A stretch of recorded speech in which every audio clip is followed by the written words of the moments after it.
Bonjour les gens, c'est le Flower.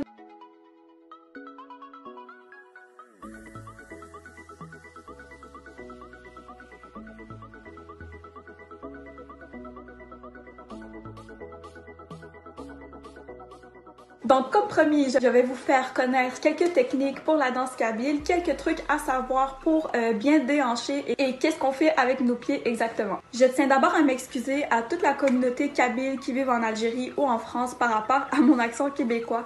Je vais vraiment essayer de pas trop le prononcer. Donc je sais qu'il y a beaucoup de monde qui s'intéresse à la danse kabyle, qui nous suivent pour notre troupe. Puis je vous avoue que jusqu'à présent, j'ai pas vraiment vu de tuto de danse kabyle, que ce soit sur YouTube ou autres réseaux sociaux. On voit des vidéos de danse kabyle, des pages de danse kabyle, mais je n'ai jamais vu jusqu'à présent quelqu'un qui a vraiment essayé de nous apprendre la technique. Je sais qu'il y a des cours de kabyle en France qui est donné par un garçon dont j'ai oublié son nom, un garçon qui est très bon d'ailleurs. Il y a vraiment beaucoup de personnes qui nous demandent comment vous faites, je veux apprendre à danser comme ça, s'il te plaît Célia, Sarah, Delia, faites-nous des tutos. Ben, écoutez, pour une fois vous allez avoir un petit tuto sur la danse kabyle, je vais vraiment faire de mon mieux. Je vais juste ouvrir une petite parenthèse, donc la danse kabyle, ça vient vraiment avec la pratique. Même si vous regardez cette vidéo, c'est sûr que ça va vous donner des petites bases, mais ensuite il faut pratiquer quand même assez souvent. Par contre, ce qu'il faut savoir, c'est que c'est sûr que si vous essayez avec un pantalon serré, surtout un jeans, c'est sûr et certain que votre déhanchement va pas beaucoup paraître, même moi et même toute autre fille qui danse depuis 10 ans. Et c'est normal parce que le pantalon, ben, c'est serré. Un pantalon serré va couper votre déhanchement. Donc c'est sûr que si vous mettez une robe kabyle ou toute autre robe moulante, pas trop serrée, ça va déjà marquer vos hanches, votre taille et on va déjà plus voir le mouvement et vous allez plus bouger. Donc une autre chose qui est importante, bien sûr, c'est les foulards. Il faut pas non plus que votre foulard soit mis trop mince comme ça parce qu'encore une fois, on va encore moins voir le déhanchement. Donc essayez de prendre une bonne largeur, pas trop non plus.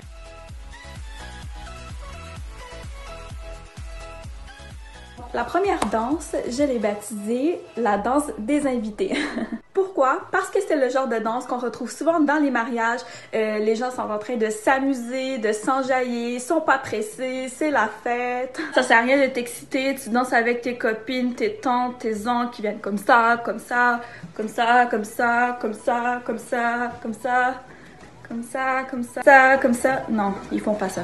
Donc, c'est une danse qui est un peu au ralenti. Donc, le but, c'est vraiment de mettre un pied après l'autre, mais de côté. Donc, exemple, votre pied est là. L'autre pied va rejoindre le pied qui est déposé. Donc, tac, tac, tac, tac. Donc, je vais vous montrer ce que ça fait concrètement. C'est pas compliqué. Je sais que ça va être bizarre, mais je dois filmer mes pieds.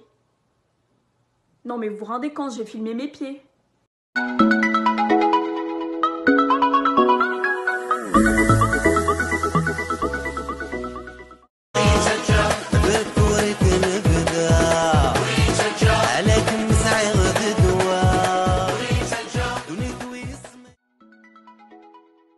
La deuxième technique de danse, je l'ai baptisée l'électricité. Non, mais tout simplement, ce nom m'inspirait parce que c'est le genre de technique où ce qu'on bouge vraiment beaucoup, il y a beaucoup de mouvements. C'est vraiment dans cette technique que vous allez valoriser le déhanchement de vos hanches. Chez Tafsout, c'est vraiment ce type de technique qu'on utilise lorsqu'on fait des solos, donc lorsqu'on danse toute seule. Vraiment, cette technique-là demande beaucoup de rapidité. Vraiment, le mot-clé, retenez, c'est rapidité, rapidité, rapidité. Vous bougez vos pieds très rapidement et vous déhanchez le plus rapidement possible. Tout à l'heure, on a vu une technique de danse qui est au ralenti, donc là, c'est vraiment le contraire. Au lieu de déposer un pied à la fois, deux côtés comme ça, à la tranquille, ben c'est vraiment et vous sautez un peu. Donc, je sais que ça sonne bizarre, mais vous allez voir, je vais vous montrer.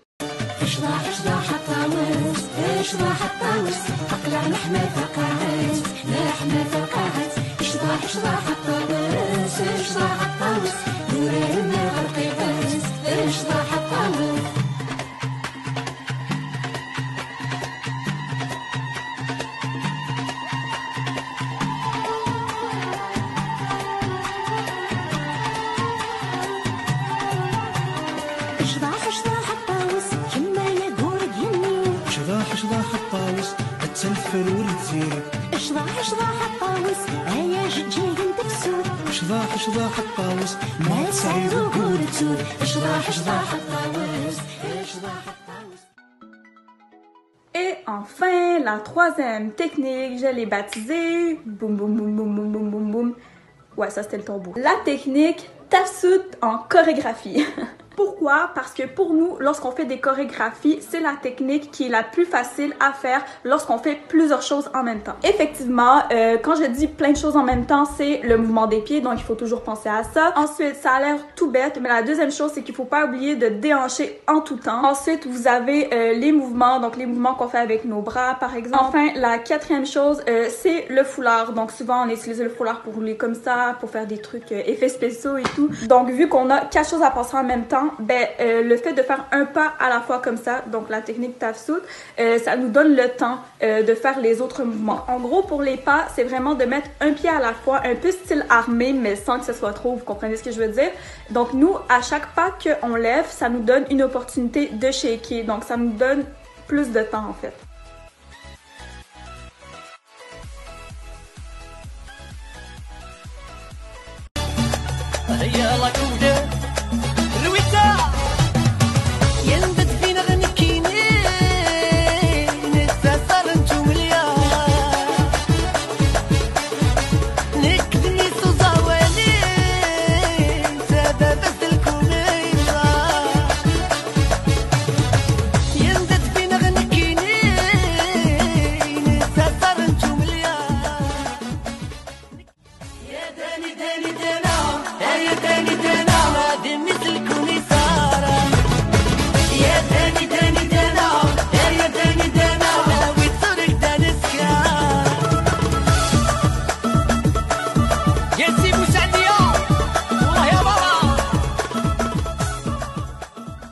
Au niveau du déhanchement, je sais que ça, c'est quelque chose que vous voulez beaucoup savoir. Encore une fois, ça vient avec de la pratique. Quelle surprise! Mais essayez de pratiquer comme ça au tout début, juste de balancer comme ça. Parce qu'il y en a qui le font trop de côté comme ça, mais ça marche pas. Donc essayez vraiment de faire un rond comme ça. Donc le but, c'est vraiment de penser qu'à bouger au niveau des hanches ici. Donc bougez pas en haut et ni en bas. Comme je l'ai dit au tout début, c'est vraiment de la pratique. Donc c'est sûr que c'est pas du jour au lendemain que vous allez arriver. Mais vraiment le truc, c'est de pratiquer, pratiquer, pratiquer. Puis je vous le jure qu'à un moment donné, ça va venir. Donc j'espère que vous avez vraiment aimé cette vidéo. Si vous avez des questions, n'hésitez pas à m'en faire part. Écrivez-moi sur ma page Instagram Célia Vachard ou sinon sur la page Tafsut directement, on va vous répondre. Pour celles qui veulent la vidéo, je peux vous l'envoyer. Encore là, écrivez-moi sur mon Instagram à moi par contre, donc Célia Vachard. Ça va me faire plaisir. Je vous donne plein de bisous, puis bon confinement!